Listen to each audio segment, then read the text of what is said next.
देखिए हमारे पास यह अगला क्वेश्चन है। A physical quantity capital Q is related to 4 observables A, B, C and D as follows. क्या है फॉर्मूला?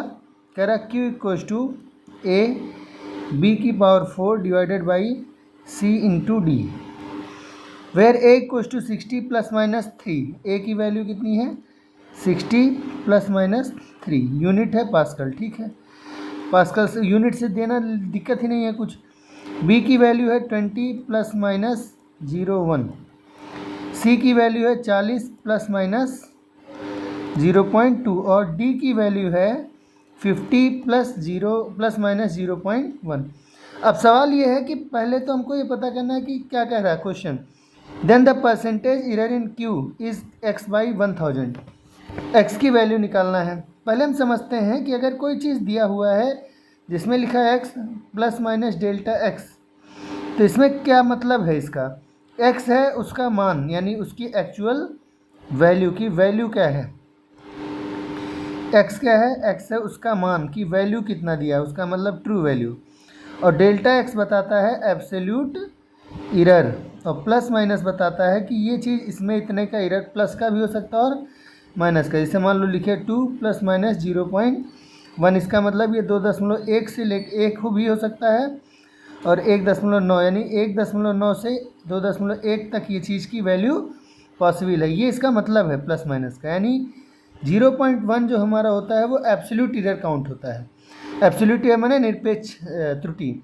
अब कह रहा है कि 60A में प्लस माइनस 3 है, तो A में अगर हम परसेंटेज त्रुटि निकालें। अब आप कहेंगे सर परसेंटेज त्रुटि निकाल ही क्यों रहे हैं? इसलिए क्योंकि हम लोग जानते हैं कि जब भी प्लस माइनस या गुणा भाग का क्वेश्चन होता है, कोई चीज़ किसी पर पावर में डिपेंड करती है या मल्टीप्लाई में डिपेंड करती है या डिवाइड में, तो हम उसके परसेंटेज इरर को काउंट करते हैं और उसके परसेंटेज इरर्स को जोड़ करके वो गिवन वैल्यू में हमारा क्या होगा? इरर होगा। तो अगर कैपिटल Q का हमको इरर निकालना है तो A, B, C और D के सभी के पावर्स के साथ मल्टीप्लाई करके इनके परसेंटेज इरर्स को काउंट करना होगा, सम करना होगा।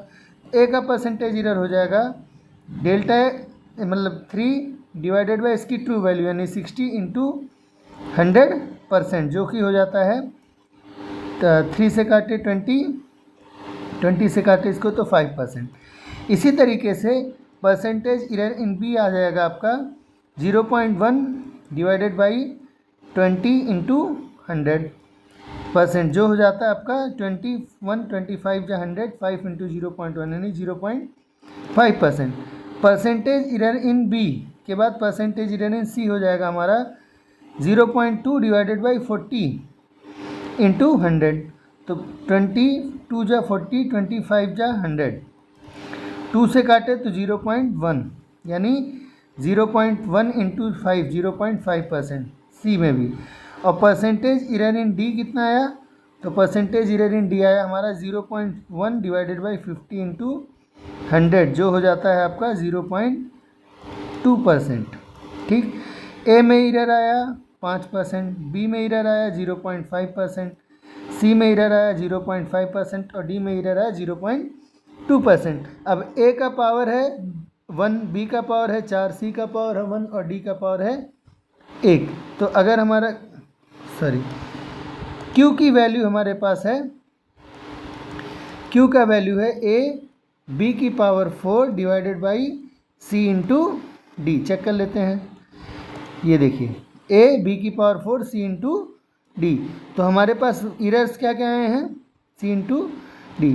A में इरर आया है 5%, A में कितना इरर आया था? 5%, B में 0.5, C में 0.5 और D में 0.2। तो B में A में आया है 5, B में आया है 0.5, C में भी आया है 0.5% और D में आया है 0.2%।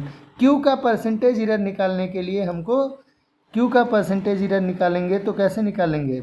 A का परसेंटेज इरर 5 प्लस 4 पावर है तो 4 इंटू B का परसेंटेज इरर प्लस C का पावर 1 है तो 0.5 प्लस D का पावर भी 1 है तो 0.2, तो 5 प्लस 4 इंटू 0.5 यानी 2 प्लस 0.5 और 0.2 0.7, तो सो इट विल बी 7.7। अब क्वेश्चन क्या कह रहा है ध्यान से देखिए। यहाँ पे आके बच्चे गलती करते हैं। कह रहा था percentage error in Q is x/1000। जो क्यू में परसेंटेज इरर है वो है x/1000। क्यू में जो परसेंटेज इरर है आपका 7 क्यू में जो परसेंटेज इरर है वो है x/1000 और आपका जो वैल्यू आया है वो 0.7 आया। तो 7.7 को अगर हम 1000 लेकर के जाएं तो ऐसे लिखना पड़ेगा हमको। तो ये वैल्यू और ये वैल्यू में इक्वेट कर दीजिए तो x की वैल्यू कितनी आ जाएगी 7700।